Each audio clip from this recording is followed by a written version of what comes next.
Hello everyone, welcome back to Manassu Kannada vlogs. Shravana ಮಾಸದ ಶುಕ್ಲ ಪಕ್ಷದ ಮೊದಲ ಹುಣ್ಣಿಮೆಯನ್ನು ನೂಲು ಹುಣ್ಣಿಮೆ ಅಥವಾ ಶ್ರಾವಣ ಪೌರ್ಣಮಿ ಅಂತ ಕರೆಯಲಾಗುತ್ತದೆ. ರಕ್ಷಾಬಂಧನವನ್ನು ಕೂಡ ಶ್ರಾವಣ ಮಾಸದ ಶುಕ್ಲ ಪಕ್ಷದ ಹುಣ್ಣಿಮೆ ಎಂದು ಆಚರಿಸಲಾಗುತ್ತದೆ. ಈ ರಕ್ಷಾಬಂಧನದ ದಿನವು ತುಂಬಾನೇ ಪವಿತ್ರವಾದ ದಿನ. ಆ ದಿನದಂದು ಸಹೋದರಿಯರು ತಮ್ಮ ಸಹೋದರರಿಗೆ ರಾಖಿಯನ್ನು ಕಟ್ಟುವ ಪದ್ಧತಿ ಇದೆ. ತಮ್ಮ ಸಹೋದರರಿಗೆ ದೀರ್ಘಾಯುಷ್ಯ ಪ್ರಾಪ್ತಿಯಾಗಲಿ ಅಂತ ಹಾರೈಸುತ್ತಾರೆ. ಜೊತೆಗೆ ಸಹೋದರರು ಕೂಡ ಸಹೋದರಿಯರಿಗೆ ಏನಾದರೂ ಉಡುಗೊರೆಗಳನ್ನು ನೀಡುತ್ತಾರೆ. ಇದಿಷ್ಟು ರಕ್ಷಾಬಂಧನದ ದಿನ ಆಚರಣೆಯನ್ನ ಮಾಡುವಂಥದ್ದು. ಹಾಗಾದರೆ ಈ ಬಾರಿ 2026ರಲ್ಲಿ ರಕ್ಷಾಬಂಧನವು ಯಾವ ದಿನ ಬಂದಿದೆ, ಹಾಗೇನೆ ಶಾಸ್ತ್ರೋಕ್ತವಾಗಿ ಸಹೋದರನಿಗೆ ಯಾವ ರೀತಿಯಾಗಿ ರಾಖಿಯನ್ನ ಕಟ್ಟಬೇಕು, ಜೊತೆಗೆ ಯಾವ ಒಂದು ಶುಭ ಮುಹೂರ್ತದಲ್ಲೇ ರಾಖಿಯನ್ನ ಸಹೋದರನಿಗೆ ಕಟ್ಟಬೇಕು ಅನ್ನುವ ಸಂಪೂರ್ಣ ಮಾಹಿತಿಯನ್ನ ಇವತ್ತಿನ ವಿಡಿಯೋದಲ್ಲಿ ತಿಳಿದುಕೊಳ್ಳೋಣ. ಈ ಬಾರಿ ರಕ್ಷಾಬಂಧನವು ಆಗಸ್ಟ್ 28ನೇ ತಾರೀಕು ಶುಕ್ರವಾರದಂದು ಬಂದಿದೆ. ಹುಣ್ಣಿಮೆಯ ತಿಥಿಯು ಪ್ರಾರಂಭವಾಗುವುದು ಆಗಸ್ಟ್ 27ನೇ ತಾರೀಕು ಗುರುವಾರ ಬೆಳಗ್ಗೆ 9:08 ಪ್ರಾರಂಭವಾಗುತ್ತದೆ. ಆಗಸ್ಟ್ 28ನೇ ತಾರೀಕು ಶುಕ್ರವಾರ ಬೆಳಗ್ಗೆ 9:48 ಮುಕ್ತಾಯವಾಗುತ್ತದೆ.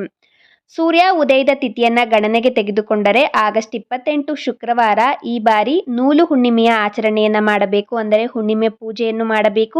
ಜೊತೆಗೆ ರಕ್ಷಾಬಂಧನದ ಆಚರಣೆಯನ್ನು ಕೂಡ ಆಗಸ್ಟ್ 28 ಶುಕ್ರವಾರ ಆಚರಣೆಯನ್ನ ಮಾಡಬೇಕು.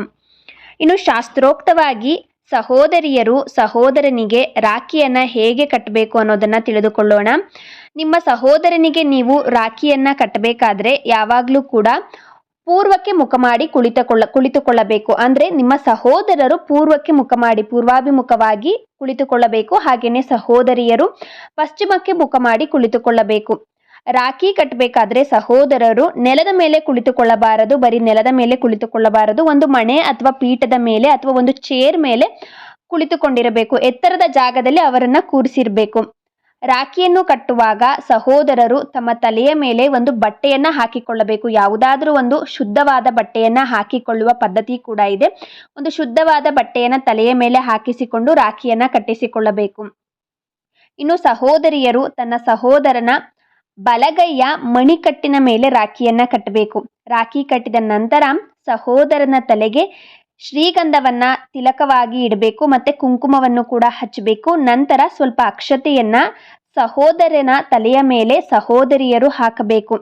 ಅಕ್ಷತೆಯನ್ನ ಹಾಕಬೇಕಾದ್ರೆ ತನ್ನ ಸಹೋದರನಿಗೆ ದೀರ್ಘಾಯುಷ್ಯ ಪ್ರಾಪ್ತಿಯಾಗಲಿ ಅಂತ ಹಾರೈಸುತ್ತಾ ಸಹೋದರನ ತಲೆಯ ಮೇಲೆ ಸಹೋದರಿಯರು ಅಕ್ಷತೆಯನ್ನ ಹಾಕಬೇಕು. ಅದೇ ರೀತಿಯಾಗಿ ಸಹೋದರನು ಕೂಡ ತನ್ನ ಸಹೋದರಿಯ ತಲೆಯ ಮೇಲೆ ಅಕ್ಷತೆಯನ್ನ ಹಾಕಬೇಕು. ಜೀವನ ಪರ್ಯಂತ ತನ್ನ ಸಹೋದರಿಯರ ರಕ್ಷಣೆಯನ್ನು ನಾನು ಮಾಡ್ತೀನಿ ಅಂತ ಹೇಳುತ್ತಾ ಸಹೋದರಿಯ ತಲೆಯ ಮೇಲೆ ಅಕ್ಷತೆಯನ್ನ ಹಾಕಬೇಕು. ಇದೆಲ್ಲ ಆದ ನಂತರ ಸಹೋದರನಿಗೆ ದೀಪದಿಂದ ಆರತಿಯನ್ನ ಮಾಡಿ ನಂತರ ಆರತಿ ಮಾಡಿದ ನಂತರ ಇಬ್ಬರು ಕೂಡ ಒಬ್ಬರಿಗೊಬ್ಬರು ಸಿಹಿಯನ್ನ ತಿನ್ನಿಸಿಕೊಳ್ಳಿ. ನಂತರ ಸಹೋದರನು ಆ ದಿನ ಏನಾದರೂ ಒಂದು ಉಡುಗೊರೆಯನ್ನ, ಚಿಕ್ಕದಾದರೂ ಸರಿ, ಉಡುಗೊರೆಯನ್ನ ಸಹೋದರಿಯರಿಗೆ ನೀಡಬೇಕು. ಇದಿಷ್ಟು ಕೂಡ ರಾಖಿ ಹಬ್ಬದ ದಿನದಂದು ಸಹೋದರಿಯರು ಸಹೋದರನಿಗೆ ರಾಖಿ ಕಟ್ಟುವ ವಿಧಾನ. ಆಗಸ್ಟ್ 28 ಶುಕ್ರವಾರ ರಾಖಿ ಕಟ್ಟುವುದಕ್ಕೆ ಶುಭ ಸಮಯ ಬಂದು ಆ ದಿನ ಬೆಳಗ್ಗೆ 6:08 9:48 ತನಕ ಕೂಡ ಒಂದು ಶುಭ ಸಮಯವಿದೆ. ಆ ಸಮಯದಲ್ಲಿ ನಿಮ್ಮ ಸಹೋದರನಿಗೆ ರಾಖಿಯನ್ನ ಕಟ್ಟಿ. ಈ ನನ್ನ ಮಾಹಿತಿ ನಿಮ್ಗೇನಾದರೂ ಇಷ್ಟ ಆಗಿದ್ರೆ ಮನಸ್ಸು ಕನ್ನಡ ವ್ಲಾಗ್ಸ್ ಚಾನಲ್ಗೆ ಸಬ್ಸ್ಕ್ರೈಬ್ ಮಾಡಿಕೊಳ್ಳಿ.